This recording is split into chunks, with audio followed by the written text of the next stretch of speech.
बुद्धिमान इंसान आपका दिमाग खोलता है, सुंदर इंसान आपकी आंखें खोलता है, लेकिन परवाह करने वाला इंसान आपका हृदय खोलता है। नमस्कार, छतरपुर मूवमेंट न्यूज में राजेश अग्रवाल का अभिनंदन है। छतरपुर जिले के रिहायशी इलाके में एक बार फिर तेंदुआ देखा गया है। मामला भगवा थाना अंतर्गत बमनी घाट गांव का है, जहां गांव में तेंदुआ घुस आने से हड़कंप मच गया। तेंदुआ ग्राम के पास ही पहाड़ी पर देखा गया है। वन विभाग के अमले ने तेंदुए को खदेड़ने का प्रयास किया है। वन अमले का कहना है कि गर्मी की वजह से तेंदुआ खाने पीने के लिए रिहायशी इलाके में आ गया होगा। वहीं ग्राम में तेंदुआ के प्रवेश करने से गांव वाले भयभीत बने हुए हैं। वो जाओ पोखरा में कूदा में। वहीं एक अन्य खबर में राजनगर में मंगलवार को 18 सूत्रीय मांगों को लेकर सफाई कर्मचारियों द्वारा मुख्यमंत्री के नाम एसडीएम डीपी द्विवेदी को ज्ञापन सौंपा गया है। नगर परिषद सहित अन्य विभाग जैसे स्वास्थ्य, शिक्षा के सफाई कर्मचारियों द्वारा 2005 के पूर्व की पेंशन योजना पुनः बहाल किए जाने की मांग की गई है। कामगारों ने मांग की है कि यह योजना अन्य राज्यों में लागू है तो मध्य प्रदेश में क्यों लागू नहीं हो रही है। वहीं जिन विभागों में सफाई ठेका दिए जाते हैं उनको भी समाप्त कर स्थायी भर्ती की मांग की गई है। वेतनमान में व्याप्त विसंगतियों को समाप्त करने की मांग भी ज्ञापन में की गई है। आगामी 30 तारीख तक मांग पूरी न होने की दिशा में सफाई कर्मचारियों द्वारा हड़ताल की चेतावनी भी दी गई है। खजुराहो से छतरपुर मूवमेंट न्यूज के लिए तुलसीदास सोनी की रिपोर्ट। सफाई कर्मचारी एकता, हम अपना अधिकार मांगते, अपना अधिकार मांगते। तुम आगे जाओ, बैनर लेके आगे मांगते, हम अपना अधिकार मांगते। सफाई कर्मचारी यूनियन एकता, सफाई कर्मचारी यूनियन एकता।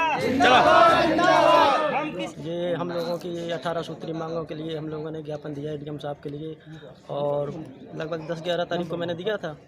अभी तक कोई शासन द्वारा हम लोगों की सुनाई नहीं हुई है, और इसलिए मैंने आज फिर पुनः एसडीएम साहब के यहाँ आकर थोड़ा सा प्रेरित किया, तो उन्होंने बताया कि मैंने ऊपर आदेश कर दिया है, लेकिन हम लोगों का अभी कोई प्रकार की कोई समस्या सामने नहीं अभी तक।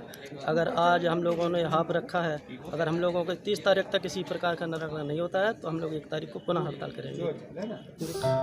इंसान 3 प्रकार के तापों से सबसे ज्यादा व्यथित है। वह है दैहिक, दैविक एवं भौतिक ताप, जिनमें से 2 प्रकार के ताप दैहिक एवं दैविक से तो वह मुक्त हो सकता है, परंतु भौतिक ताप से मुक्त नहीं हो पा रहा है। इन कथनों को व्यक्त किया है कथा व्यास आचार्य सुरेश महाराज जी ने। स्थानीय सीनिट्स कॉलोनी में 7 दिवसीय श्रीमद् भागवत कथा का मंगलवार सायं कलश यात्रा के साथ शुभारंभ किया गया। ज्ञात हो राजेंद्र बरसिंघा आयकर सलाहकार द्वारा 26 अप्रैल से 2 मई तक सीनिट्स कॉलोनी के पार्क में बृहद श्रीमद् भागवत कथा का आयोजन किया गया है। कथा व्यास आचार्य सुरेश महाराज द्वारा इस 7 दिवसीय भागवत कथा का वाचन किया जाएगा। कथा के शुभारंभ अवसर पर नरसिंहपुरवा स्थित राधा कृष्ण मंदिर से भव्य कलश यात्रा निकाली गई। कलश यात्रा में भारी संख्या में मोहल्ले वासियों, गहोई समाज के सदस्यों एवं नागरिकों द्वारा सहभागिता की गई। भागवत कथा का प्रतिदिन सायं 6 बजे से 9 बजे तक आयोजन किया जाएगा। संगीतमयी भागवत कथा में ऑर्गन पर राजू सोनी, तबले पर संदीप जड़िया एवं ऑक्टोपेड पर विपिन द्विवेदी द्वारा प्रस्तुति देकर सुमधुर बनाया जा रहा है।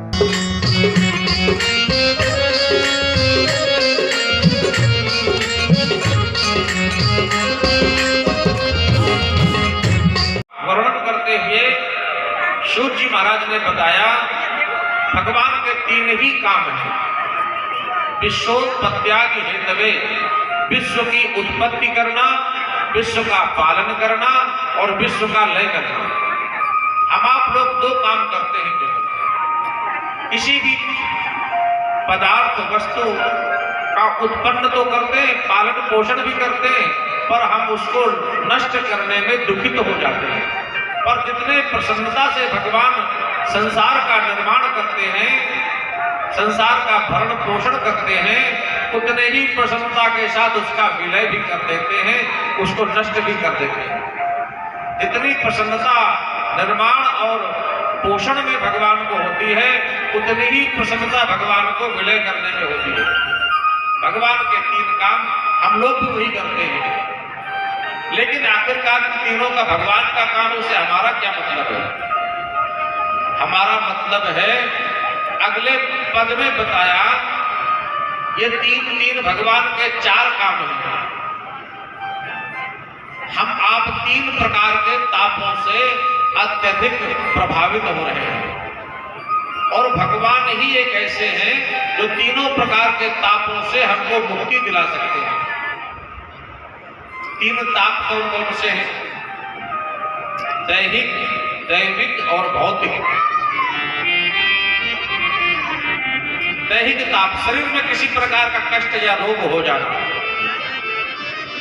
दैविक ताप, देवताओं के द्वारा या प्रकृति के द्वारा अत्यधिक वर्षा, अत्यधिक गर्मी, अत्यधिक शीत, अत्यधिक नाना प्रकार के उल्कापात और बर्फ गिरना, पत्थर ओला पड़ना, ये दैवी ताप कहलाते हैं। लेकिन तीसरा ताप और भी खराब है, उसका नाम भौतिक ताप है। जो संसार है, इस संसार में 2 प्रकार के तापों को तो ठीक किया जा सकता है। देवताओं को प्रसन्न करके दैवी ताप से बच सकते हैं।